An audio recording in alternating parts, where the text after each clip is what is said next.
அரசிடமிருந்து இவங்களை போராடுறத தூண்டுறத ஸ்டாப் பண்றதுக்காக வீடியோக்கள்ல பேசுறாரு. மற்றபடிக்கு ஈரான்ல எவன் செத்தா இவருக்கு என்னங்க? ஈரானுக்கு இவருக்கு என்ன சம்பந்தம்? என்னாலும் இல்லாமல் இந்நாளில் சந்தோஷம் என் நெஞ்சில் உண்டாகுதே. இன்பங்கள் நின்றாட எண்ணங்கள் சொல்லாமல் எங்கெங்கோ பறந்தோடுதே. தமிழ்நாட்டில் தடை செய்யப்பட்ட கஞ்சா எப்படி நாங்குநேரி பக்கத்துல இருக்க கிராமம் வரைக்கும் எப்படி கிடைக்குது? அப்ப தமிழகத்தில் சட்டம் ஒழுங்கு எப்படி சரியா இருக்குன்னு சொல்ல முடியும்? தமிழ்நாட்டில் 0% கஞ்சான்னு சொல்லி அமைச்சர் மாசு பேசினாரு.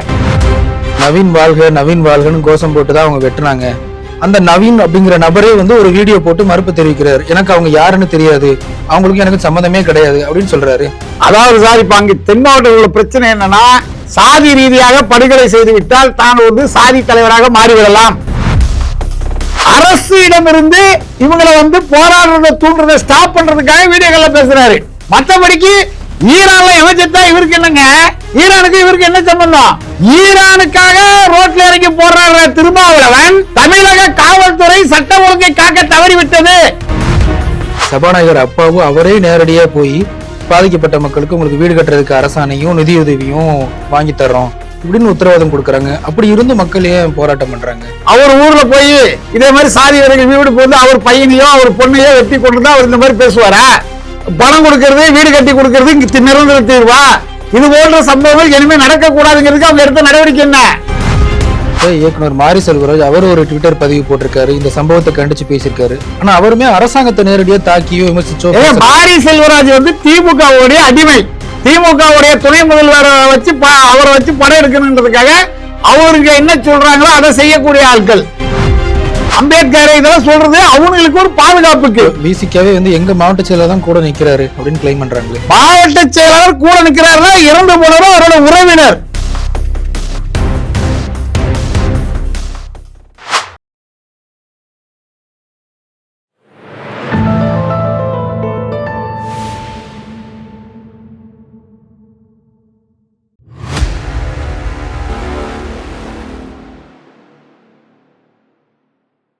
தாமரை டிவி நேயர்களுக்கு அன்பு வணக்கம். இன்றைய சிறப்பு நேர்காணலில் தமிழ்நாடு நாடா சங்கத்தினுடைய தலைவர் திரு முத்துரமேஷ் நாடார் அவர்களோடு உடையார் இருக்கோம். சார் வணக்கம். வணக்கம்.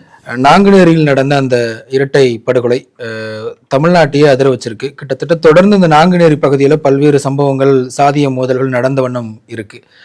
மற்ற விஷயங்கள் இதனுடைய பின்னணி குறித்து பேசுறதுக்கு முன்னாடி முதல்ல அங்கே என்னதான் சார் நடந்திருக்கு? நாங்குநேரி வட்டம் பெரும்பத்து கிராமம். அந்த கிராமத்தில் பக்கத்தில் இந்திரா காலனின்னு ஒரு இடத்துல எல்லாம் டீ சாப்பிட்டுட்டு இருக்காங்க. சாதாரணமாக பொதுமக்கள் எல்லாம் டீ சாப்பிட்டுட்டு இருக்காங்க. அப்போ 9 பேர் கொண்ட கும்பல், அதுவும் ஒரே சமுதாயத்தை சேர்ந்த 9 பேர் கொண்ட கும்பல், ஒரு வண்டியில் 3 பேருன்னு சொல்லி 3 வண்டியில் 9 பேர் வந்திருக்காங்க. வந்தது யாருன்னு பார்க்காம பொதுமக்கள் மீது பெட்ரோல் குண்டு வீசுறது, அருவாளெல்லாம் விட்டுறது, எல்லாம் பதறிக்கிட்டு உயிரை காப்பாற்றுறதுக்கு ஓடி ஒளிஞ்சது. கையில் கிடைத்த மாற்றுத்திறனாளி படுகொலை பண்ணியிருக்காங்க. ஒரு வடக்கிந்தியர படுகொலை பண்ணியிருக்காங்க. பக்கத்தில் உள்ள வயசானவர்கள் இப்போ ஏற்கனவே ஏதாவது மோட்டிவ் இருக்கு, இவங்களை கொல்லணும், இல்லை ஏற்கனவே ஒருத்தர் குற்றம் செஞ்சிருக்காரு அவருக்கு ரிவேஞ்ச் பண்றங்கிற சம்பவத்தெல்லாம் தாண்டி கண்ணில் படக்கூடிய யாராக இருந்தாலும் அந்த ஊர்ல யார் இருந்தாலும் வெட்டி கொள்ளக்கூடிய மனநிலையோடு ஒரு சாதிய பயங்கரவாதிகள் போல் இவர்கள் செயல்பட்டு இருக்காங்க. இல்ல இது நம்ம சாதிய மோதலா பார்க்கணுமா அல்லது போதையின் காரணமா பண்ணிட்டாங்க அப்படின்னு பார்க்கணுமா? அதாவது போதைன்றது அவங்களை காப்பாற்றிக் கொள்றதுக்காக சொல்லக்கூடிய ஒரு செய்தி. இப்போ போதை அப்படின்னு சொன்னால் அவன் மிதமெந்த போதைன்னா அவனுக்கு இப்போ ஒரே சமுதாயத்துல பாதிக்கப்பட்டவங்க இருப்பாங்க. ஒரே சமுதாயத்துல பக்கத்து வீட்டுக்குமே சண்டை நடக்கும். அப்போ அந்த மாதிரி யாரையாவது கொலை பண்ணியிருக்காங்களா, இல்லை அவனோட உறவினர் யாரையா கொலை பண்ணியிருக்கானா, இல்லை அவன் சாதிக்கார யாரையா கொலை பண்ணியிருக்கானா பார்த்தா அப்படிலாம் எதுவும் கிடையாது. திட்டமிட்டு பெரும்பத்து கிராமம் என்பது நாடார்கள் அதிகம் வசிக்கக்கூடிய ஒரு கிராமம். அதுக்கு அடுத்தபடியாக பழைய சமுதாயத்தை சேர்ந்தவங்க பக்கத்தில் காலனியில் இருக்காங்க. அப்போ நம்மளுடைய ஆட்கள் அங்கே எதுவும் இல்லை, மறவர் சமுதாயத்தை சேர்ந்தவங்க யாரும் கிடையாது. அதனால கண்ணில் கிடைப்பவர்கள் யாராக இருந்தாலும் வெட்டி கொள்ளணும் அப்படிங்கிற அடிப்படையில் இவங்கெல்லாம் செயல்பட்டு இருக்காங்க. போதைங்கிறது 2வது கட்டமாக தான் நம்ம பார்க்கணும். அவன் கொலை செய்யறதுக்காக போதையை பயன்படுத்தியிருக்கான். இப்போ இதில் பார்த்தீங்கன்னா பயன்படுத்தின ஆட்கள் எல்லாம் வெறும் 18 வயசு, 19 வயசு, 20 வயசு. அப்போ தமிழ்நாடு எங்கே போகிறது அப்படிங்கிறத நீங்க சிந்திக்கணும். 2வது அவங்க பயன்படுத்துறத கஞ்சா போன்ற போதைகள் சொல்றாங்க. தமிழ்நாட்டில் தடை செய்யப்பட்ட கஞ்சா எப்படி நாங்குநேரி பக்கத்தில் இருக்க கிராமம் வரைக்கும் எப்படி கிடைக்குது? அப்ப தமிழகத்தில் சட்டம் ஒழுங்கு எப்படி சரியா இருக்குன்னு சொல்ல முடியும்? தமிழ்நாட்டில் 0% கஞ்சான்னு சொல்லி அமைச்சர் மாசு பேசினாரு. ஆனா அதுக்கு அடுத்த நாளே என்ன நடக்குது? திருவள்ளூர் பக்கத்துல மணவாள் நகர்ல ரோட்ல போற அப்பாவிகள் சின்ன தகராறு பார்த்து போப்பான்னு சொன்னதுக்கு 2 பேரை கஞ்சா போதையில படுகொலை பண்ணாங்க. அது கஞ்சா ரீதியா படுகொலை செய்து. இது திட்டமிட்ட ஜாதிய பயங்கரவாதிகள் தமிழ் சமுதாயத்துக்கு எதிராகவும் தமிழர்கள் இந்த சாதி அந்த சாதின்னு கிடையாது. இப்ப இதுல பாத்தீங்கன்னா படுகொலை செய்யப்பட்டதுல பறையர் சமுதாயத்தை சேர்ந்தவர்கள் இருக்காங்க, வடக்கன் இருக்காரு, நாடார் சமுதாயத்தை சேர்ந்தவர் இருக்காங்க, உயிருக்கு போராடி கொண்டிருக்கிறதுல கோனார் சமுதாயத்தை சேர்ந்தவங்க இருக்காங்க, நாடார் சமுதாயத்தை சேர்ந்திருக்காங்க. அப்போ ரிவெஞ்சோ இல்ல ஒரு சாதியினரை மட்டும் நம்ம டார்கெட் பண்ணணுங்கிறது அவங்க நோக்கம் கிடையாது. நம்ம ஜாதியை தவிர தமிழ்நாட்டில் எந்த ஜாதியா இருந்தாலும் சரி, யாராக இருந்தாலும் சரி, அவர்களை வெற்றி படுகொலை செய்ய வேண்டும் அப்படிங்கிற நோக்கத்தோடு தான் செயல்பட்டு இருக்காங்க. இது ஒரு முக்கியமான பேர் சுப்பையா என்கின்ற சுபாஷ். அவர் திமுகவுடைய ஒன்றிய செயலாளருடைய வளர்ப்பு மகன். ஏற்கனவே அந்த பகுதியில் நடந்த ஒரு கொலையில, சின்னத்துறை கொலை எடுக்கலையா, ஏற்கனவே நடந்ததுல தாக்கப்பட்டார். ஆமா, அந்த இதுல அவர் அக்கிஸ்ட். ஏற்கனவே அவன் 18 வயசு 19 வயசுல அக்கிஸ்டா மாறிடுறான். அவனை அரசியல் பின்புலத்தோடும் அது ஆளுங்கட்சி அரசியல் பின்புலத்தோடு காப்பாற்றுறதன் விளைவுதான் இந்த மாதிரி நிகழ்வுகள் நடக்குது. அந்த பகுதி மக்களுடைய கோரிக்கை என்னன்னா, அப்பாவி பொதுமக்களை இப்படி கண்மணி தெரியாம வெட்டி பெட்ரோல் கொண்டு வீசி படுகொலை செய்த சாதிய பயங்கரவாதிகள் மீது ஏன் இதுவரைக்கும் என்கவுண்டர் செய்யல அப்படிங்கிறதுதான். அந்த மாதிரியான சூழல் தான் இப்ப அங்க நிலவுது. சொல்ல போனா அவங்க என்ன சொல்றாங்க, எங்களுக்கு வாழ வழி இல்லை, எங்க வீட்டுல நாங்க திண்ணையில உட்கார்ந்து இருக்கோம், எங்களை அவன் கொல்றான், எங்க மேல பெட்ரோல் கொண்டு அடிக்கிறான், எங்களை அறுவடை வச்சு வெட்டுறான், நாங்க குறிப்பிட்ட இந்த சாதியில் பிறந்தது எங்க தப்பா, நாங்க எல்லாம் ஏதாவது தவறு செய்திருந்து இல்ல அவங்களுக்கு எங்களுக்கு ஏதாவது பர்சனல் பகை இருந்து இல்ல சாதி ரீதியான பகையே ஏதாவது அவங்களுக்கு எங்களுக்கு இருந்தா பரவாயில்ல, எந்த இதுவுமே இல்லாம பாவம் இங்க பொழப்புக்காக ஒரு வடக்கன்ஸை போட்டு வெட்டி கொண்டிருக்காங்க, ஒரு மாற்றுத்திறனாளி கொண்டிருக்காங்க. இப்ப எந்த அளவுக்கு கொடூர மனம் அவர்கள் மனதில் பதிந்திருக்கும், சாதி வெறி எந்த அளவுக்கு அவங்க மனசுல பதிஞ்சிருக்குங்கிறத பார்க்கணும். இதுல குற்றவாளிகள் அனைவருமே மறவர் சமுதாயத்தை சேர்ந்தவர்கள். அவர்கள் சாதிய ரீதியாக நமக்கு ஒரு பாதுகாப்பு கிடைக்கும் அப்படிங்கிற அடிப்படையில் இந்த மாதிரி செயல்பட்டிருக்காங்களா அப்படிங்கிறத பொதுமக்கள் கடுமையான கண்டனத்தை தெரிவித்து வராங்க. உடனே காவல்துறை அங்க 500க்கும் மேற்பட்டோர் குவிக்கப்பட்டிருக்கிறாங்க. சபாநாயகர் அப்பாவும் அவரே நேரடியா போய் பாதிக்கப்பட்ட மக்களுக்கு உங்களுக்கு வீடு கட்டுறதுக்கு அரசாணையும் நிதியுதவியும் வாங்கி தர்றோம் இப்படின்னு உத்தரவாதம் கொடுக்கறாங்க. அப்படி இருந்து மக்கள் ஏன் போராட்டம் பண்றாங்க? இப்போ அப்பா ராதாபுரம் தொகுதியுடைய சட்டமன்ற உறுப்பினர், அவர் ஊர்ல போய் இதே மாதிரி சாதி வரைக்கும் வீடு போது அவர் பையனையோ அவர் பொண்ணையோ வெட்டி கொண்டு அவர் இந்த மாதிரி பேசுவாரா? பணம் கொடுக்கறது, வீடு கட்டி கொடுக்கறது இங்க நிரந்தர தீர்வா? இது போன்ற சம்பவங்கள் இனிமே நடக்க கூடாதுங்கிறதுக்கு அவங்க எடுத்த நடவடிக்கை என்ன? பாதிக்கப்படுறவங்களுக்கு தான் சார் வேதனையோ இது தெரியும். பெற்றோர்களை இழந்த மாணவர்கள் கதறதையும், கணவனை இழந்த மனைவிகள் கதறதையும், அப்பா இழந்த குழந்தைகள் பெண்கள் மாணவர்கள் கதறதையும் நீங்க பாத்தீங்களா இல்லையா காணொலியில? அப்போ இந்த மாதிரி கொடூரங்களை செய்யறவங்களை தடுத்து நிறுத்த வேண்டிய அரசு என்ன பண்ணிட்டு இருக்கு? இரும்பு கரம் கொண்டு அடங்குவோன்னு சொன்ன முதல்வர் மு.க. ஸ்டாலின் கீழே இருக்கக்கூடிய தமிழ்நாடு காவல்துறை என்ன பண்ணிட்டு இருக்கு? விஜய் அவர்கள் ஒரு கேள்வி கேட்கிறாரு, டிஜிபியே உங்களால போட முடியல, நீங்க எப்படி சட்ட ஒழுங்கை காப்பாத்துவீங்கன்னு கேட்கிறாரு. நயினா நாகேந்திரன் இது போன்ற சம்பவம் தென் மாவட்டங்களில் தொடர்ந்து நடந்துட்டு இருக்குன்னு சொல்லி பாஜக தலைவர் கடுமையான குற்றச்சாட்டு சொல்றாரு. எதிர்கட்சி தலைவர் தமிழகத்தில் சட்ட ஒழுங்கு இந்த மாதிரி மோசமான ஒரு சட்ட ஒழுங்கு எங்கேயுமே நடக்கலன்னு சொல்றாரு. ராமதாஸ் அவர்கள், அன்புமணி ராமதாஸ் கடுமையான கண்டனத்தை தெரிவிச்சிருக்காங்க. இப்படி ஒட்டுமொத்த தமிழக மக்களும் எதிர்ப்பை பதிவு செய்யக்கூடிய நிகழ்வாக இந்த நிகழ்வு இருக்கு. இவர்கள் நேரம் என்ன செஞ்சிருக்கணும்? குற்றவாளிகளை என்கவுண்டர் செஞ்சிருக்கணுமா கூடாதா? எதுக்கோ என்கவுண்டர் செய்யற தமிழ்நாடு காவல்துறை ஆம்ஸ்டாங் கொலை வழக்கில் சம்பந்தப்பட்டவங்களை என்கவுண்டர் பண்ணாங்கல்ல, அப்பாவி பொதுமக்களை படுகொலை செய்தவர்கள் மீது ஏன் என்கவுண்டர் பண்ணல? இதுதான் எங்களுடைய கேள்வி. ஆனா இப்ப இது திமுகவுக்கு எதிரான ஒரு பிரச்சாரமா எடுக்க பாக்குறாங்க அப்படிங்கறதா அவங்க தரப்பு குற்றச்சாட்டா இருக்கு. குறிப்பா கூட்டணியில் இருக்கிற திருமாவளவன் அவர்களே வீடியோ கால்ல பேசுறாரு, அங்க அவங்க ஒரு ஆறுதல் கொடுக்கறாங்கல்ல. ஏங்க திருமாவளவன் தலித் சமுதாய அரசியல் பேசிக்கிட்டு தாழ்த்தப்பட்ட மக்களுக்கு பாதுகாப்பா இருக்கிறேன்னு சொல்லிக்கிட்டு அவர்களுக்கு எப்போதெல்லாம் பிரச்சனை வருகிறதோ அப்போதெல்லாம் ஓடி போய் ஒளிஞ்சுகிறாரு. நாங்குநேர்ல தன் சொந்த சாதிக்கார படுகொலை செய்யப்பட்டிருக்கிறான். அந்த சாதியை வச்சுதான் நீங்க அரசியலே நடத்துறீங்க. அப்படிங்கும் போது அதற்காக நீங்க என்னைக்காவது போராடுறீங்களா? அவர் வேங்க வயலுக்கு போராடின வரலாறு இருக்கா? இல்ல தலித் மக்கள் பழைய சமுதாய மக்கள் எங்கேயாவது பாதிக்கப்பட்ட போது அதுக்காக போராடின வரலாறு இருக்கா? அரசு இடமிருந்து இவங்களை போராடுறதை தூண்டுறதை ஸ்டாப் பண்றதுக்காக வீடியோக்கள்ல பேசுறாரு. நான் உங்களுக்கு தேவையான பெற்று தருவேன் அப்படின்னு இவரு நம்ம சாதிக்காரர் சொல்லிட்டாரு அப்படிங்கிற ஒரு மனநிலையை அவங்க மக்கள் மத்தியில உருவாக்குறதுக்கான ஒரு முயற்சி. மற்றபடிக்கு ஈரான்ல எவச்சத்தா இவருக்கு என்னங்க? ஈரானுக்கு இவருக்கு என்ன சம்பந்தம்? ஈரானுக்காக ரோட்ல இறங்கி போராடுற திருமாவளவன் தமிழக காவல்துறை சட்ட ஒழுங்கை காக்க தவறிவிட்டது, குக்கிராமங்கள் வரைக்கும் கஞ்சா போன்ற போதைப் பொருட்கள் விற்பனை செய்தனாலையும் சாதி வெறி பயங்கரவாதிகளாலையும் அப்பாவி பொதுமக்கள் என் சமுதாயம் மட்டும் கிடையாது, நாடார் சமுதாயத்தை சேர்ந்தவர்கள், கோனார் சமுதாயத்தை சேர்ந்தவர்கள், ஏன் இங்க பொழைக்க வந்த வடக்கரை கூட கொலை செய்யக்கூடிய நிகழ்வு நடந்திருக்குன்னு தமிழக காவல்துறை எதிர்த்து ஒரு அறிக்கை கூட விட முடியலங்க. இவர் எப்படி ஜாதி தலைவர்? இவரா தமிழ் சமூகத்தை காப்பாற்றுவாரு? ஆனா இப்ப நீங்க இவ்வளவு குற்றச்சாட்டுகளை முன்வைக்கிறீங்கல்ல, அவங்க பதிலுக்கு பேசும்போது மக்களுக்கு உடனடியா திமுக அரசாங்கம் தேவையானதை செஞ்சு தர்றாங்க, ஒரு அரசாங்கம் இவ்வளவுதான் செய்ய முடியும் அப்படிங்கறத சொல்றாங்களே. ஒரு அரசாங்கம் இதுதான் செய்ய முடியும்னா, ஏற்கனவே ஒரு குற்றம் செய்யப்பட்டிருக்கிற குற்றவாளியை பிடிச்சிட்டு மறுபடியும் வெளியே விட்டுருக்கீங்க. அவனுடைய தலைமையில மறுபடி ஒரு குற்ற பரம்பரையே ஃபார்ம் ஆகுது. ஒரு குறிப்பிட்ட சாதி குற்ற ரீதியாக தவறுகள் செய்வதற்காக அவங்க எல்லாம் உருவாகி அவங்களுக்கு அரசியல் பின்புலம், அரசியல் பாதுகாப்புக்காக திமுக அவங்களுடைய தந்தையாரே என்னவா இருக்காரு, ஒன்றிய செயலா இருக்காரு. நவீன் வாழ்கன்னு கோஷம் போட்டுதான் அவங்க வெட்டுனாங்க. அந்த நவீன் அப்படிங்கிற நபரே ஒரு வீடியோ போட்டு மறுப்பு தெரிவிக்கிறார். எனக்கு அவங்க யாருன்னு தெரியாது, அவங்களுக்கு எனக்கு சம்பந்தமே கிடையாது அப்படின்னு சொல்றாரு. அதாவது சார், இப்ப அங்க தென் மாவட்டத்தில் உள்ள பிரச்சனை என்னன்னா, சாதி ரீதியாக படுகொலை செய்து விட்டால் தான் சாதி தலைவராக மாறிவிடலாம், நம்ம ஒரு சாதி தலைவராக கொலை செய்தால் சாதி தலைவராக அப்படிங்கிற மனப்பான்மை அங்க மிகப்பெரிய அளவு வழங்கப்பட்டு வருகிறது.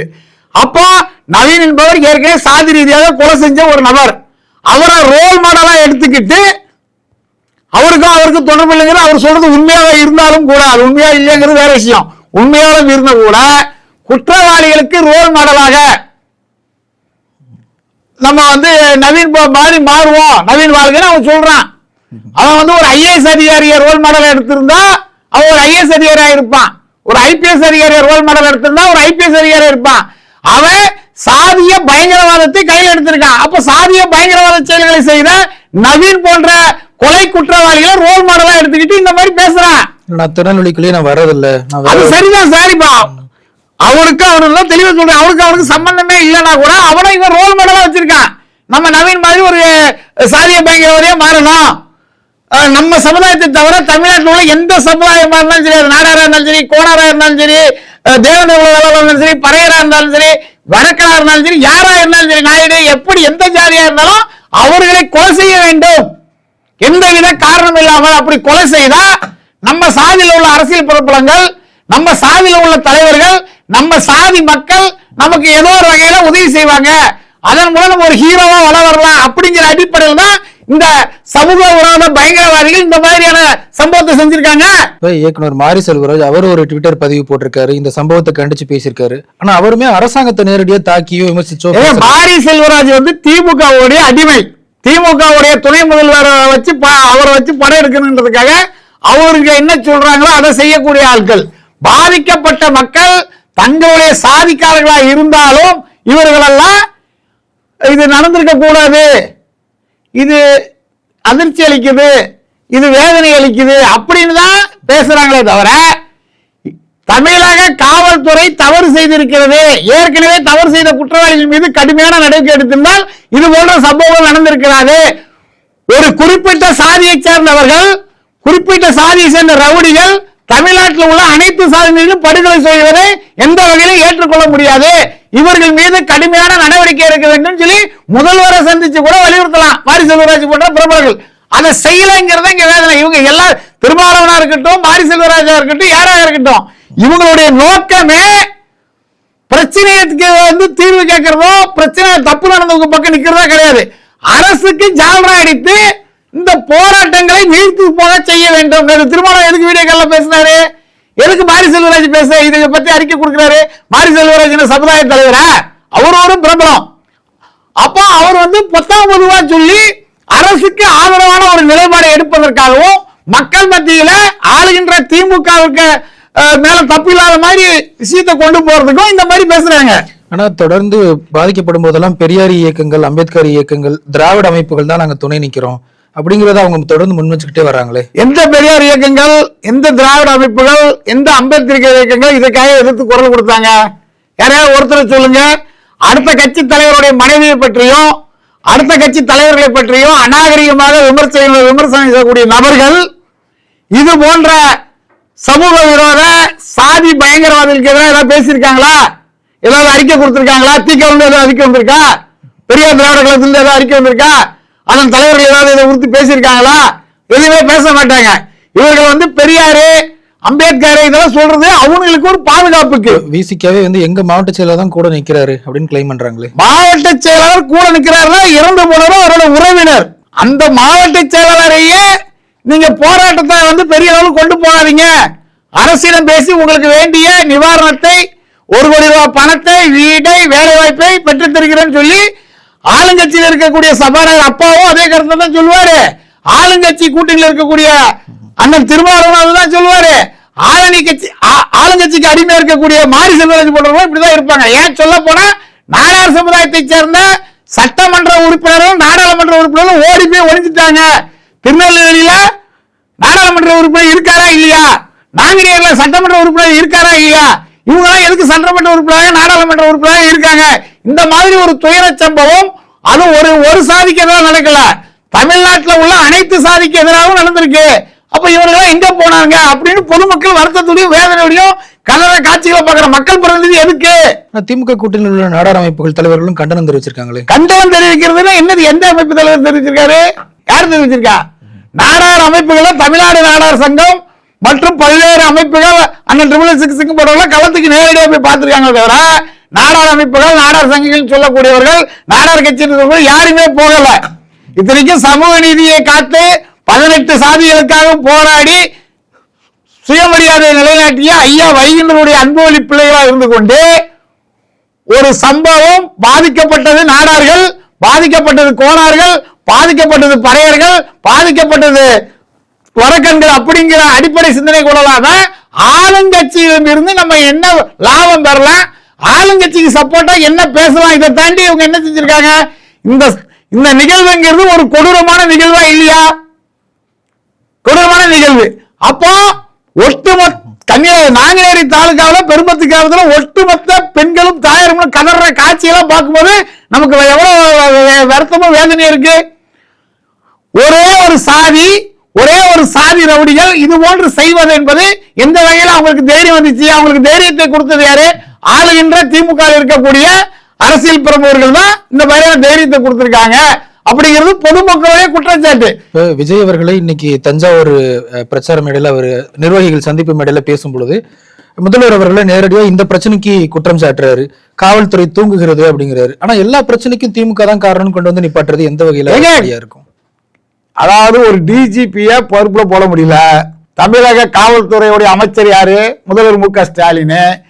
தமிழ்நாட்டில் பல்வேறு வழக்குகள் தொடர்ந்து அஜித்குமார் கொலைகளா இருக்கலாம், கஞ்சா போதையில இங்க 2 இளைஞர்கள் கொலைகளா இருக்கலாம், தமிழ்நாடு முழுவதும் குக்கிராமம் வரைக்கும் கஞ்சா விற்பனை செய்வது எப்படி காவல்துறைக்கு தெரியாமல் நடக்கிறதா? கஞ்சா விற்பனை செய்ய குண்டர்கள் சென்னை புறநகரில் எவ்வளவு பேர் இருக்காங்க? அவங்க மீது ஏன் நடவடிக்கை எடுக்கல அப்படின்னு யாரை பார்த்து கேட்க முடியும்? காவல்துறை அமைச்சர் இருக்க முதல்வர் மு.க.ஸ்டாலின் பற்றி தான் கேட்க முடியும். இந்த விஷயத்தில் நடிகர் விஜய் அவர்களை நம்ம பாராட்டுகிறோம். இந்த விஷயத்தில் ஓரணியில் தமிழ்நாடு திரண்டு திமுக செய்த தவறை சுட்டிக்காட்ட வேண்டும். சட்ட ஒழுங்கை காப்பாற்ற தவறிய திமுக மீண்டும் ஆட்சிக்கு வரக்கூடாது.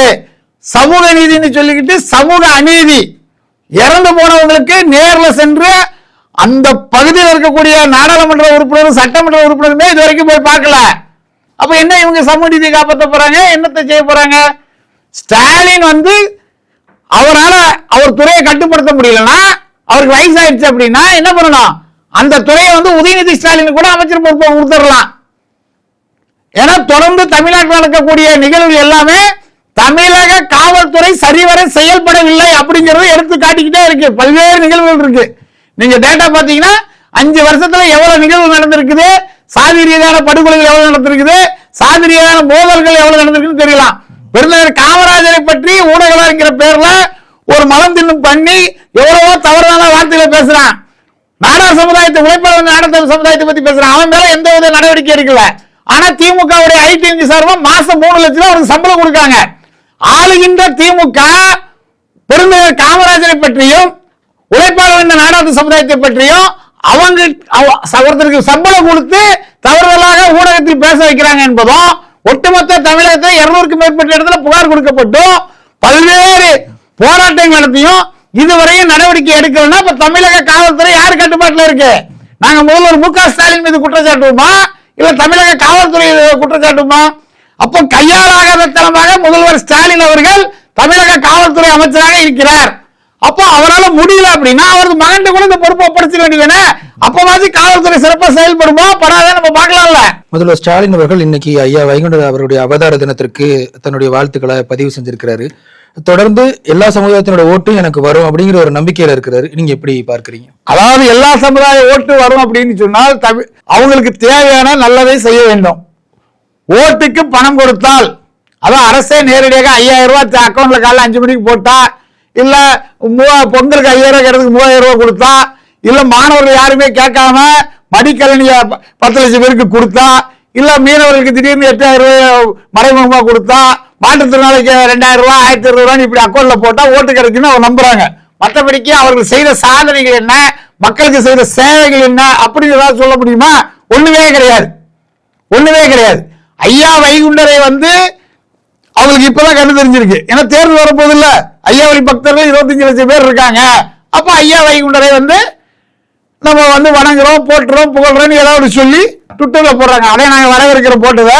அதே சமயத்தில் தேர்தல் வர்ற நேரத்தில் ஐயாவை வழிபடக்கூடிய முதல்வர் ஸ்டாலின் அவர்கள் தேர்தலுக்கு முன்னாடி பெரியார் பெரியார் பெரியார்னு சொல்லிட்டு இருக்காங்க.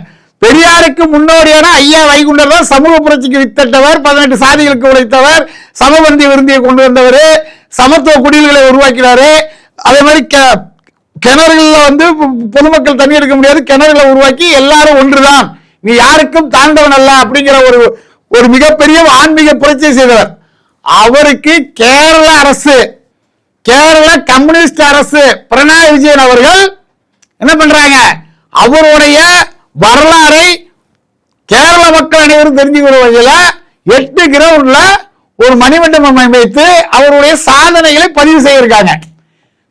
திராவிட மாடல் திமுக அரசு, சமூக நீதினு சொல்லுகிற திமுக அரசு, சமூக நீதிக்கே வித்திட்டு ஐயா வைகுண்டருக்கு இது வரைக்கும் செஞ்சது என்ன? நாங்க தொடர்ந்து பல ஆண்டுகளாக ஐயா வைகுண்டர் அவதார தினத்திற்கு கறி மீன் விற்பதற்கு தடை விதிக்க வேண்டும், டாஸ்மாக் மதுபான கடைகளை மூட வேண்டும், தமிழ்நாடு முழுவதும் விடுமுறை வழங்க வேண்டும் கேட்டுட்டு இருக்கோம். ஐயா வைகுண்டருடைய சேவையை தெரிந்து கொள்வதற்காக பள்ளி பாட புத்தகத்தில் பதிவு பண்ணணும்னு சொல்றோம். இது எதையுமே செய்யல. சும்மா ட்விட்டர்ல இன்னைக்கு தேர்தல் வர போறதுக்காக அவர் புகழ்ந்து பேசினா ஓட்டுகளை மாத்தி போட்டுருவாங்களா? மாணவர்களுக்கு கல்வி கடன் திட்டத்தை ரத்து பண்ணல, செய்யறேன்னு சொல்லிட்டு மின் கட்டணத்தை மாசம் ஒரு முறை கணக்கெடுத்து நாங்க உங்களுக்கு ரொம்ப சலுகை திட்டத்தில் மின் கட்டணம் பண்ணுவாங்கன்னா 3 முறை மின் கட்டணம் ஆயிடுச்சு. தமிழ்நாடு முழுவதும் தொடர்ந்து பல்வேறு போராட்டங்கள், தலைநகர் சென்னையா இருக்கட்டும், தமிழ்நாட்டில் இருக்க 234 தொகுதியில் நடந்துகிட்டே இருக்கு. கிராம அலுவலர் போராட்டமா இருக்கலாம், மாற்றுத்திறனாளிகள் போராட்டமா இருக்கலாம், செவிலியர்கள் போராட்டமா இருக்கலாம், டாஸ்மாக் பணியாளர்கள் போராட்டமா இருக்கலாம், பகுதி நேர ஆசிரியர் போராட்டமாக இருக்கலாம். இதுல கொடுமை என்னன்னா, மாற்றுத்திறனாளிகள் போராட்டம் பண்ணும்போது அவங்களை பிடிச்சிட்டு போய் வேலையெல்லாம் சுத்தி நைட்டு 2 மணிக்கு கோயம்பேட்டில் கொண்டு இறக்கி விடுறாங்க. அந்த அளவுக்கு மோசமான ஒரு ஆட்சி நடந்துட்டு இருக்கு. அப்படி இருக்கும்போது நீங்க ஓட்டுக்கு 50,000 ரூபாய் கொடுத்தாலும், யாரை எப்படி புகழ்ந்து பதிவுகள் போட்டாலும் நிச்சயம் நீங்கள் மீண்டும் ஆட்சிக்கு வர முடியாது அப்படிங்கிறதா பொதுமக்களுடைய கருத்து. அதுதான் எங்களுடைய கருத்தம்.